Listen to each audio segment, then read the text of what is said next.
Good morning. What's going on? All right. Got a little video for y'all this morning. We're going to talk about I'm just, right? So, have you ever heard somebody say, I'm just, and then insert the title there? I'm just the sergeant. I'm just the E5. I'm just the staff sergeant. I'm just the sergeant first class. Here's the problem with I'm just. I'm just is a mindset, right? And when you say I'm just, that is the mindset that you have. And you will continue to have that mindset because you're just when you say I'm just, you're putting yourself in a category as the like I'm not going to be able to accomplish whatever it is because I'm just this. Like you're constantly telling yourself that you don't have what it takes to do whatever it is. And the thought process is this is when I reach the next level, I will have what is required to accomplish what needs to be accomplished. But when you get to that next level, you need more and more and more instead of focusing on what you actually have now and what you can take control of, like what you have control of versus what you influence. Instead of looking at those two things, you're just thinking, I'm just. So take that I'm just out of your vocabulary and just do. All right. Don't say I'm just do. Just do it. Figure out what it is to that you need to do whatever it is and do it. Just do it. All right. Not don't say I'm just because it's really and truly a mindset. And when you get stuck into that mindset, you start to get to the point where you can't accomplish things. And then this it goes back, all of this goes back to the same thing.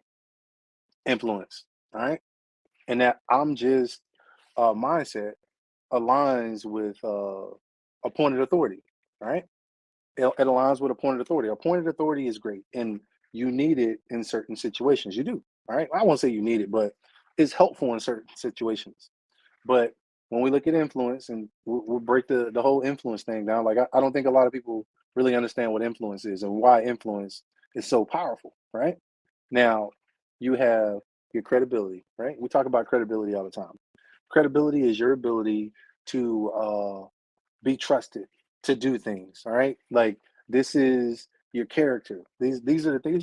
This is your character. That's your credibility. I know that if I tell this person over here to do X, they have a track record of being able to do X over a period of time and do it good. All right, there's your credibility. Now, and when I talk about influence, I like to talk about the seat at the table mentality. Right, so your credibility is what gets you into the room. Now that you're in the room, okay, you're now that you're in the room, you got your credibility. People know that you're credible. You're in the room. You see this big table, right? So once I get to this table, all right, I got to get buy-in, right? So now that because think about it. If you go into a meeting, now you have your seat at the table, you go into a meeting and it comes to your turn to talk. You can talk. You can talk all day long. You can talk all day. What's going on there, Sergeant Major? You can talk all day long, right? And ain't nobody at that table gonna care about nothing that you got to say because you're a new guy, you're a new gal. You've got no buy-in. Nobody believes what you have to say. You can be saying the best thing in the world, but ain't nobody listening. Like everybody hears you, but nobody's listening because you don't have buy-in. All right. Those people don't trust you yet, right? So your buy-in is what's gonna get you your seat at the table. Now, influence. Okay. Influence. When you do enough things for those people around that table and they understand that you're there to help them, they then will want to help you. Okay.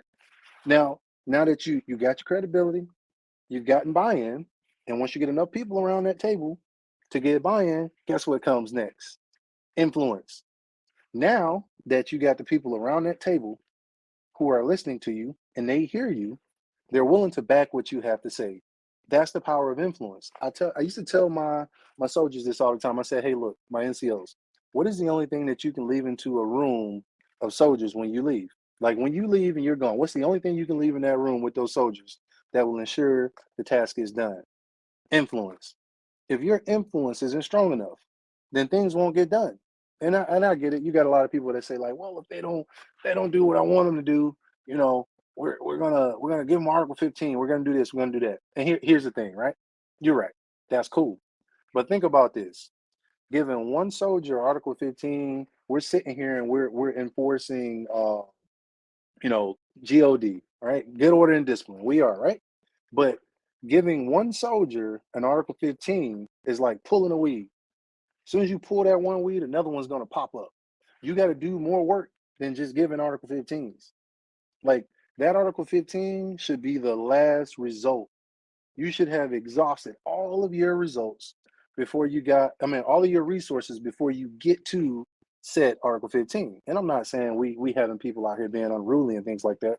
I'm just saying that leaders got to put that work in. You got to put that work in. What corrective training have you done to correct the behavior? Okay. What have you done those counselings? All right. Have you done those counselings? Have you put the work in as a leader, as that coach, that teacher? Have you put that work in to ensure that that people are going down the right path? Have you done it?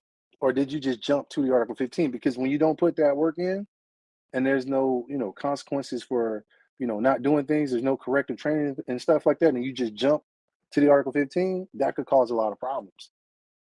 That could cause a lot of problems because, like, yeah, we want to enforce good order and discipline, but at the same time, we don't want to send a message that we don't care about people. We would rather get rid of you instead of working with you, instead of training you. All right, we you don't want to send that message, and a lot of times when you do that, you say, "All right, I don't care what you do. Do what you want. I'm gonna just put it on paper." That's the message that you're sending. You're sending the message that you don't care. All right, you're sending that message. Okay, so just look at that. Remember the whole I'm just remove it from the category. That's a bad mindset to have. When you got that I'm just mindset, you're always gonna just be, less than what you need to be to make it happen. All right. And then the other thing we talked about the influence. There's three parts to influence, right? You got credibility, you got your dang on buy-in, and then once you get enough buy-in, you now have influence. And with that influence, you can do things, that's gonna improve the quality of life of the people that we lead. Heard that somewhere before, right? Okay.